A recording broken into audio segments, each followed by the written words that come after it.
بسم اللہ الرحمن الرحیم اللہ کے نام سے شروع جو نہایت مہربان رحم والا۔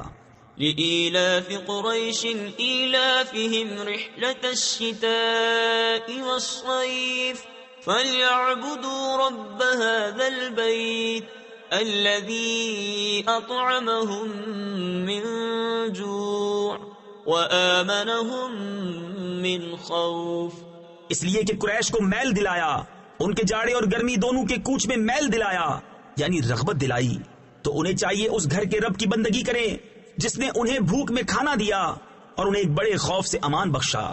تفسیر خزائن العرفان میں ہے یہاں بڑے خوف سے مراد یا تو قتل و غارت، قافلے لٹنا، یا مسافروں کا مارا جانا ہے، یا جزام کہ انہیں کبھی جزام نہ ہوگا، یا یہ مراد ہے کہ سید عالم محمد مصطفیٰ صلی اللہ تعالی علیہ وسلم کی برکت سے انہیں خوف عظیم سے امان عطا فرمائی۔